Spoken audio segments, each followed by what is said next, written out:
말씀을 가지고 하나님 마음을 움직이는 예배 두 번째 말씀을 같이 묵상합니다. 1967년도 그 유명했던 6.1 전쟁이 아랍과 이스라엘 사이에서 발생하였습니다.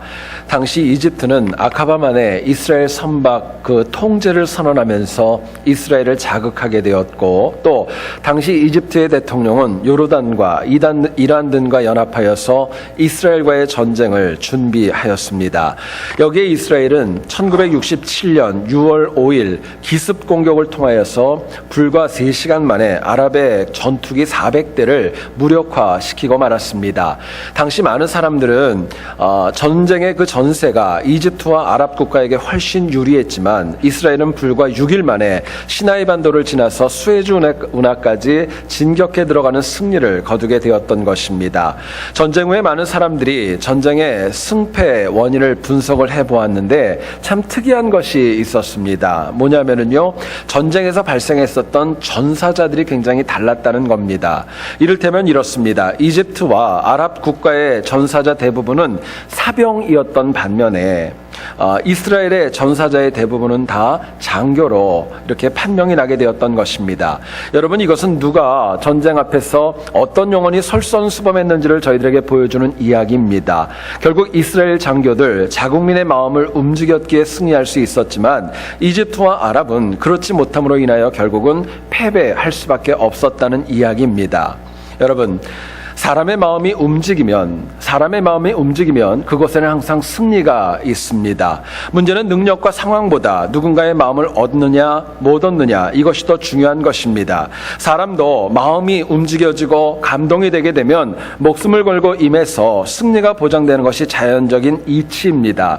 이처럼 인간이 하나님 마음을 움직일 수 있다면, 하나님의 마음을 움직일 수 있다면 그곳에는 언제나 승리가 있을 수 있는 것입니다.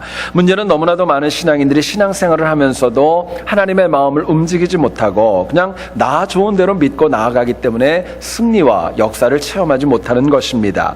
여러분, 하나님 마음을 움직이는 능력은 내가 얼마나 소중하고 값진 예물을 드리는가, 이걸로 결정되어지는 거 아닙니다. 오히려 핵심은 우리가 어떤 마음을 가지고 하나님 앞에 예배 드리는가, 이것이 더욱더 중요한 질문입니다.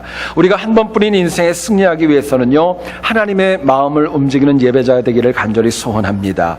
여러분, 한나가 그렇게 간절히 소원을 했었던 사무엘, 그 영혼을 얻었던 것은 단지 정성과 헌신이 있었기 때문에 그랬던 거 아닙니다. 오히려 그 정성과 헌신이 전능하신 하나님의 마음을 움직이는 그 능력이 있었기 때문이었습니다. 그러나 당시 한나를 제외하고 당대에 있었던 많은 사람들 가운데는 하나님의 마음을 움직이는 영혼들이 그렇게 많지 않았다는 데에 있습니다. 다른 말로 표현하면 그렇습니다. 누구도 하나님의 마음을 움직이는 예배자가 되지 못하였던 것입니다. 여러분, 오늘 본문을 통하여서 우리가 어떻게 하면 하나님의 마음을 움직이고 또 이 땅 가운데 승리할 수 있는 예배자로 쓸 수 있을까, 본문이 주는 메시지를 같이 한번 나누어 보기를 소원합니다. 첫 번째로 생각할 것은요, 하나님께서 말씀하신 그대로 예배 드릴 때, 하나님의 말씀 그대로 예배를 드릴 때 우리가 하나님의 마음을 움직일 수 있는 것입니다. 21절을 한번 보시죠. 그의 온 집이 여호와께 매년제와 서원제를 드리러 올라갔다라고 이야기합니다. 여러분, 유대인이라면, 특별히 유대인 남성이라면 누구를 막론하고 1년에 3번에 걸쳐서 하나님의 성막, 하나님의 성전에 올라가서 제사를 드리는 것이 율법의 명령이었습니다. 실제로 신명기 16장 16절을 보면 이렇게 얘기를 합니다. 너희 가운데 모든 남자는 1년에 3번 곧 무교절과 칠칠절과 초막절에 내 하나님 여호와께서 택하신 곳에서 여호와를 배웁되 빈손으로 여호와를 배웁지 말고 말씀하고 있습니다. 결국 엘가나와 그 가족 모두가 다 매년 지켰던 서원제와 매년제는 하나님께서 말씀하신 그대로 그 시기와 그 방법대로 드렸던 제사라는 것을 저희들에게 이야기합니다.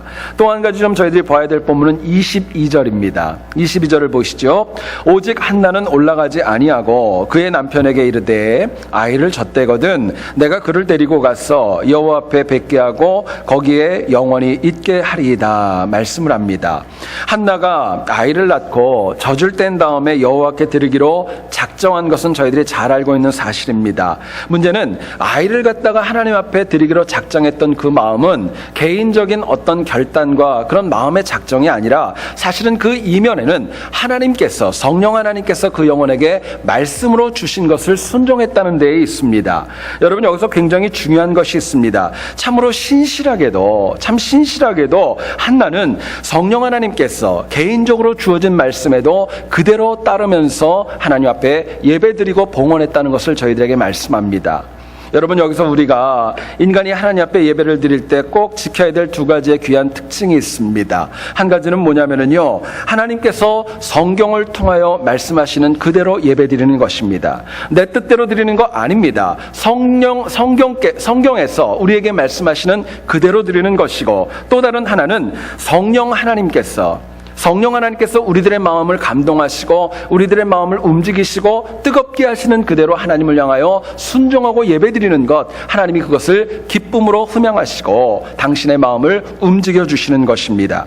결국 예배는 내 마음대로 또 내 선택과 결정대로가 드리는 거 아닙니다. 하나님이 주신 말씀 그대로 드릴 때 하나님 마음을 움직일 수 있는 것입니다.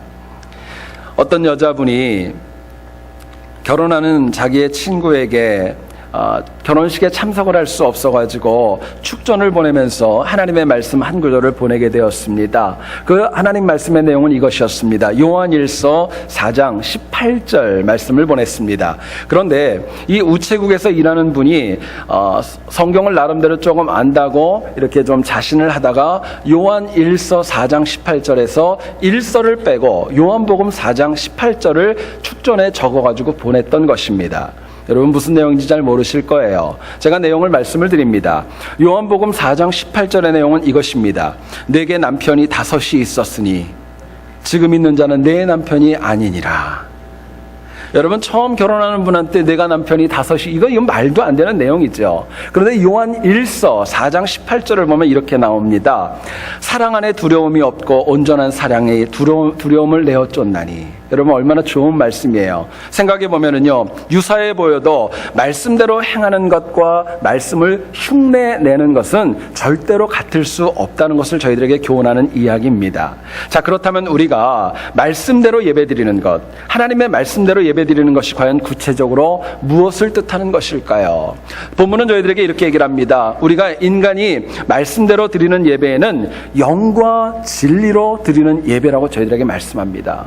여러분, 오늘 본문을 보면은요, 말씀드린 것처럼 한나가 사무엘이 젖을 뗀 후에 봉헌했다는 것은요, 성령 하나님의 음성에 순종했던 것입니다. 또 24절 말씀을 보면 많은 예물을 준비해서 아이를 드렸다는 것, 마음의 중심과 온전히 하나님 앞에 예배드리기를 원하는 마음을 읽을 수 있습니다. 잘 아시는 말씀이 있죠. 요한복음 4장 23절 말씀을 보면 이렇게 얘기를 합니다. 아버지께 참되게 예배하는 자들은 영과 진리로 예배할 때가 오나니 곧 이때라. 아버지께서는 자기에게 이렇게 예배하는 자들을 찾으시느니라 말씀합니다. 여러분, 이 말씀이 예배에 관하여 굉장히 중요한 이유가 있습니다. 예수님께서 이렇게 예배드려라 직접적으로 강하게 말씀하신 내용이기 때문에 그렇습니다. 주목해야 될 단어가 두 가지가 있죠. 영으로라는 단어입니다. 헬라어 원어인 푸뉴마라는 단어는요, 성령이라는 뜻입니다. 성령 하나님의 도움으로 드리는 예배가 진짜 예배라는 것입니다. 또 영과 진리로라고 말씀하시죠. 이 진리라는 말의 헬라어 원어인 알라데이아라는 말은 진심과 마음의 정성과 중심을 가지고 드리는 예배가 알레데이아라는 단어를 쓰는 것입니다. 결국 하나님의 마음을 움직이는 예배가 있습니다. 성령의 도움을 가지고 내가 정성과 마음의 중심을 가지고 드리는 거, 그 예배를 하나님께서 받으시고 당신의 마음을 움직여 주신다고 말씀하시는 겁니다.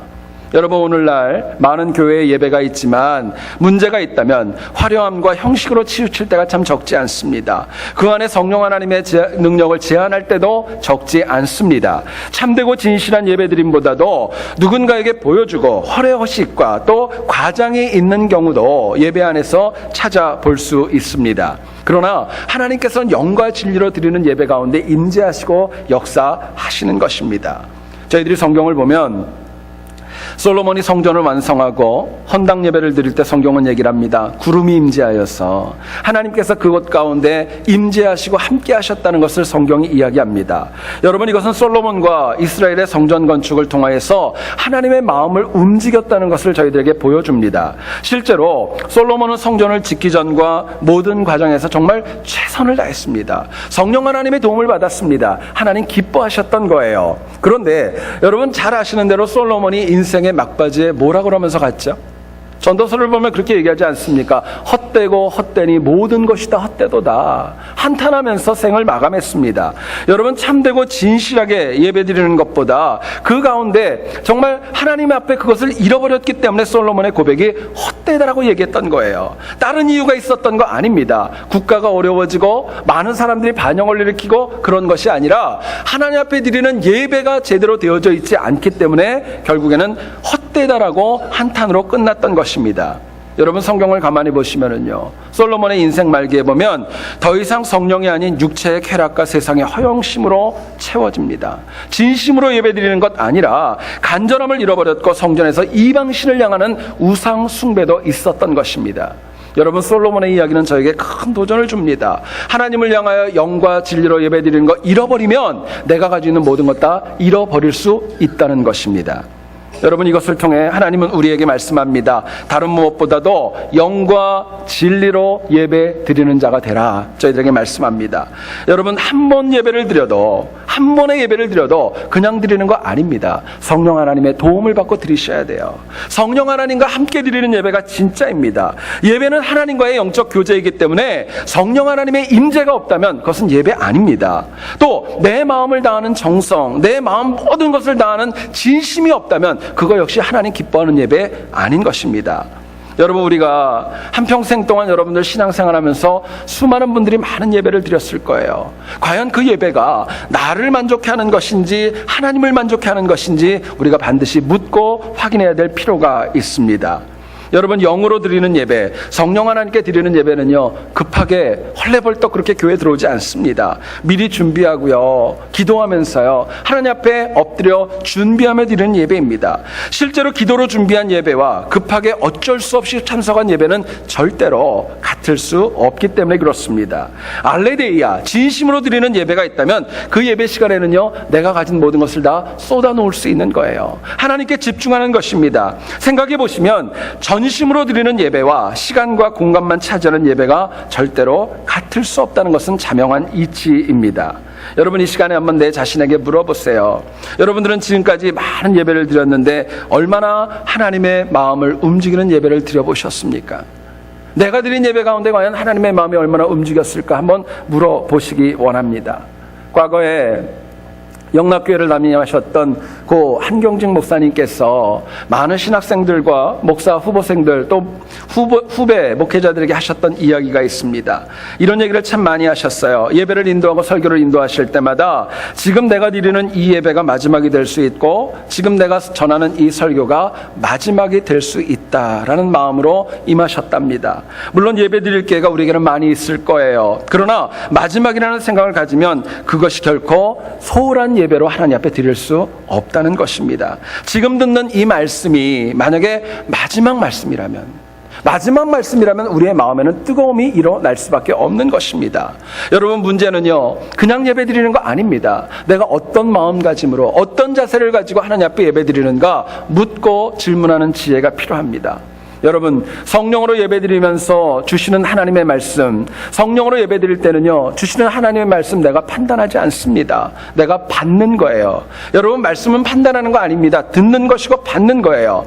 실제로 병든 신앙인들의 가장 큰 특징이 있습니다. 하나님 말씀을 그대로 받지 않고 판단한다고 생각합니다. 이 말씀은 누가 들어야 돼? 이거는 나를 치는 거야. 이거는 타겟 설교야. 여러분, 그건 하나님 기뻐하는 거 아닙니다. 설사 목회자가 부족해서 그런다 할지라도 그 이면에는 하나님이 계시기 때문에 그 예배를 주관하는 하나님께서 필요하기 때문에 주시는 말씀이라는 거 잊지 마셔야 됩니다.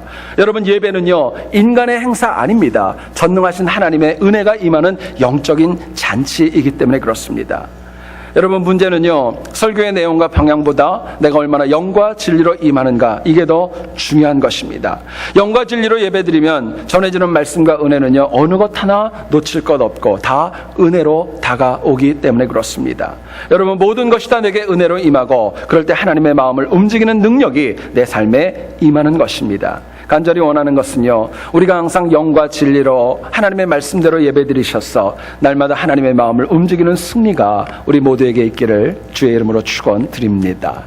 두 번째로 생각할 것은요, 하나님의 마음을 움직이는 예배는 가장 소중한 것을 드리는 예배입니다. 가장 소중한 거 드리는 거예요. 28절을 한번 보시죠. 그러므로 나도 그를 여호와께 드리되 그의 평생을 여호와께 드리나이다 하고 그가 거기서 여호와께 경배하니라 말씀합니다. 여러분, 본문을 보면서 저는 생각해 봤습니다. 한나가 사무엘을 낳고 나서 그 영혼에게 가장 소중하고 가장 중요한 게 무엇이었을까요? 분명한 것은 물질은 아니었을 겁니다. 명예도 아니었을 거예요. 권력과 자존심 아니었을 겁니다. 하나님 앞에 간절히 기도하여 얻었던 그 영혼, 사무엘이 아마도 한나의 마음에는 가장 소중했을 거예요. 그런데 그런 사무엘이 젖을 뗀 다음에 불과 3살밖에 되지 않은 그 아이를 아낌없이 하나님의 말씀대로 드리는 것입니다. 본문 28절 끝을 보면은요, 여러분, 이런 내용이 나오죠. 그가 거기서 여호와께 경배하니라 라고 말씀하고 있습니다.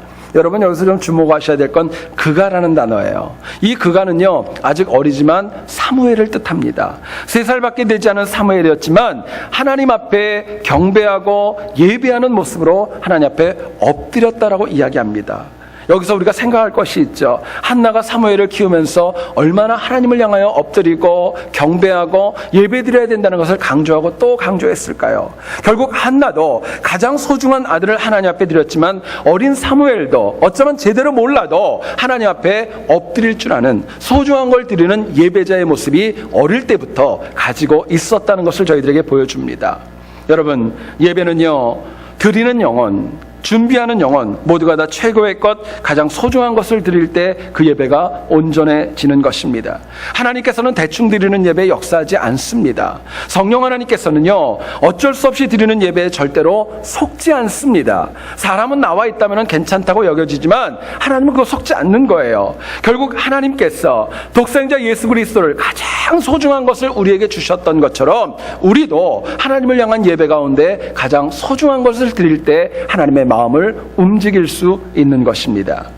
여러분, 하나님께서 우리에게 주시는 것 생각해 보면은요, 나에게 가장 필요한 것을 주시는 것이고 나에게 제일 좋은 것을 주시는 것을 저희들이 고백하게 됩니다. 지금은 잘 모를 수 있어요. 그런데 지나고 나서 보면은요, 그것이 최고였었어요. 그 시간이 최적기였었고 그때 만났던 사람이 나에게 주셨던 하나님의 은혜였다는 것을 체험하게 됩니다. 여러분, 그렇기 때문에 우리도 하나님께 항상 다른 무엇보다도 예배만큼은 최고의 것, 최상의 것, 제일 소중한 것을 드리는 결단과 지혜가 필요한 것입니다. 자, 그렇다면 내가 하나님 앞에 가장 소중한 것으로 예배 드리는 것, 구체적으로 무엇을 뜻할까요? 뭘 드릴 때 하나님이 가장 기뻐하실까 묻게 됩니다. 본문은 저희들에게 이렇게 얘기를 합니다. 다른 무엇보다도요, 내 자아를 드리는 거예요. 내 자신을 드리는 것입니다. 어떤 외적인 것보다 내 자신을 하나님 앞에 드릴 때 하나님 기뻐하시고 또 소중한 것이라 인정하시고 그 마음을 움직이신다고 저희들에게 이야기합니다. 여러분, 28절 한번 다시 보세요. 그러므로 나도 그를 여호와께 드리되 그의 평생을 여호와께 드리나이다 하고 그가 거기서 여호와께 경배하니라 말씀합니다. 여러분, 여기서 한나가 사무엘을 드리면서 어떤 마음이었을까요? 이제는 내가 할 일은 다 끝났어. 홀가분해. 이제 이 녀석 이제 나한테 부담스럽지 않고 밤에 깊이 잘 수 있을 거야. 아마 그런 마음으로 여러분 드렸을까요? 그러지 않았을 겁니다. 비록 사무엘을 드렸지만은요, 한나는요, 사무엘만 드린 거 아닙니다. 자신의 생명보다 귀한 아이를 드리면서 자신도 함께 하나님 앞에 봉헌했던 것입니다. 여러분, 인간은 이기적인 존재이기 때문에 세상에서 자기 자신을 가장 소중하게 여기는 것 자연적인 이치입니다. 우리가 많이 쓰는 말이 있죠. 내 손에 박힌 가시가 타인이 가지고 있는 불치병보다도 아픈 거예요. 그게 사람인 것입니다. 내가 당하는 문제와 아픔이 아니기에 공감하지 못할 때가 너무나도 많이 있습니다. 실제로 내가 당하는 직접적인 어려움이 아니면 타인의 어려움과 아픔을 이해하지 못할 때가 우리들의 삶에는 너무나도 많이 있습니다. 문제는 이렇게 내 자신만을 아끼고 내 자아를 소중하게 여기다 보면은요, 하나님은 물론 사람의 마음을 움직이기는커녕 하나님은 물론 사람의 마음도 얼어버리게 만들어버리는 악영향을 끼칠 수 있다는 것입니다. 지난 2004년 영국문화원은 설립 70주년을 맞이하여서 비영어권 국가 102개 국가에 4만 명을 대상으로 재미있는 설문조사를 하였습니다. 어떤 조사였냐면요, 가장 아름다운 영어 단어가 무엇인가 물어봤어요. 가장 아름다운 영어 단어가 무엇인가 라고 물어봤습니다. 그리고 취합되어진 답변을 가지고 통계를 보니까 1위부터 70위까지의 단어를 쭉 나열을 했던 겁니다. 1위가 뭐였을까요? mother, 엄마였어요. 1위가 mother였고요. 2위가 뭐냐면 passion, 열정이었었습니다. 3위가 smile이었어요. 웃는 거. 그리고 4위가요 love, 사랑한다는 거였어요. 자, 이제 질문이 있습니다. 똑같은 부모인데 엄마는 1인데 아빠는 과연 father 몇이었을까요? 네, 그 통계에 의하면 70위 안에도 들지 못했습니다. 70위 안에도 들지 못했어요. 여러분, 놀라운 것은요, 이유가 있습니다. 아버지는 어렵고 힘든 일이 있을 때 어머니처럼 자신을 버리고 헌신하고 그런 모습이 너무나도 적기 때문에 그렇습니다. 여러분, 과거에 이제는 돌아가셨죠. 황수관 박사가 어떤 방송에서 그런 얘기를 하는 거 제가 들은 기억이 있습니다. 6.25 때 전쟁이 나서 폭탄이 떨어지고 막 총알이 빗발치고 이렇게 하는데 엄마는요, 아이를 갖다 이렇게 자기 몸으로 덮어가지고 보호하더랍니다. 근데 아버지는요, 자기 살겠다고 머리부터 박더래요. 예? 그렇기 때문에 이 엄마 아버지의 이 반응이 다른 것입니다. 여러분, 생각해 보시면은요, 자아를 버리는지 여부에 따라서 이처럼 사람에게 받는 대우도 달라지는 거예요. 그렇기 때문에 하나님 마음을 움직이는 예배는 절대로 내 자아와 내 자존심 주장하면서 드릴 수 있는 것 아니라는 것을 저희들에게 말씀합니다. 내 자아가 살아서 내 자존심과 내 능력이 살아가지고 말씀과 성령보다 앞설 때는요, 그거는 절대로 하나님 기뻐하는 예배가 될 수 없다는 것입니다. 유명한 말씀 가운데 로마서 12장 1절에 그런 말씀이 있죠. 그러므로 형제들아, 내가 하나님의 모든 자비하심으로 너희를 권하노니 너희 몸을 하나님이 기뻐하시는 거룩한 산제사로 드리라. 이는 너희가 드릴 영적 예배니라 말씀하십니다. 산제사, 살아있지만은요, 내 자아가 죽고 영으로 드리는 예배를 드릴 때 하나님 주시는 은혜가 있고 하나님의 마음을 움직이고 승리가 있다고 저희들에게 말씀하는 겁니다. 욥기를 보시면은요, 1장 1절에 이런 말이 나옵니다. 우스 땅에 욥이라 불리는 사람이 있었는데 그 사람은 온전하고 정직하여 여호와를 경외하며 악에서 떠난 자더라 말씀하고 있습니다. 그런데 이처럼 온전했던 욥이 사단의 참소로 인하여서 아시는 대로 건강을 다 잃어버립니다. 재산도 다 잃어버립니다. 10명이나 되는 자녀들 하루아침에 다 잃어버리게 됩니다. 하나님께서 당시 욥이 당하는 고난의 원인과 이유와 과정과 결과를 몰랐던 거 아닙니다. 그런데 욥은요, 그렇게 참혹한 고난을 정말 힘있게 이기면서 곧바로 제기되는 거 아니었습니다. 여러분, 바로 제기되는 거 아니었죠. 오랜 기간 동안에 아픔이 있었던 거예요. 생각해 보시면 하나님께서 능력이 없고 욥을 채우실 마음이 없었기 때문에 욥에게 그런 제기가 없었던 거 아닙니다. 문제가 있었어요. 고난중에 있던 욥이 너무너무 억울했고요, 힘들어가지고 자기 자아가 너무나도 펄펄 살아 뛰었기 때문에 그렇습니다. 여러분, 욥기를 한번 읽어보세요. 가장 많은 내용이 뭔 줄 아십니까? 욥을 찾아왔던 3명의 친구가 있죠. 엘리바스와 소발과 빌닷이라는 친구가 찾아옵니다. 그들이 욥을 공격했을 때 나는 잘못하지 않았어, 나는 억울해, 너희들 그러지 말어, 나름대로 논쟁하고 내 자아로 항변하는 가운데 욥의 대부분을 차지하는 것입니다. 한 번도 욥이 말로 치지 않았습니다. 읽으면 읽을수록 욥이 가지고 있는 자아와 자존감은요, 너무나도 강했던 것입니다. 그런데 훗날 욥이 정말 회복되어지고 2배의 복을 받았을 때의 모습을 보게 되면은요, 그 자아의 모습이 180도 바뀌게 됩니다. 욥기 42장 5절로 6절을 보면 이렇게 얘기를 합니다. 내가 주께 대하여 귀로 듣기만 하였사오니 이제는 눈으로 주를 배움나이다. 그러므로 내가 스스로 거두어드리고 티끌과 제 가운데서 회개하나이다. 이야기합니다. 철저하게 자기 자신을 내려놓았을 때 욥은 재기의 은혜를 다시 체험할 수 있었던 것입니다. 여러분, 우리에게도 욥과 같은 억울한 고난과 아픔이 적지 않습니다. 있어요. 그런데 재기하기 전에 욥처럼 내 자아가 살아서 공격적이고 비판적이고 비관적이고 부정적일 때 하나님의 마음을 움직일 수 없다는 것을 먼저 기억하셔야 됩니다. 하나님께서 자아를 내려놓은 영혼들, 상한 심령으로 하나님 앞에 나올 때 하나님이 그 영혼을 기쁨으로 흠양하시기 때문에 그렇습니다. 그리고 그렇게 자아를 내려놓은 영혼을 위해서 하나님의 때에 하나님의 사람들을 하나님의 방법대로 붙이셔서 우리의 인생을 승리로 이끌어 가시는 것입니다.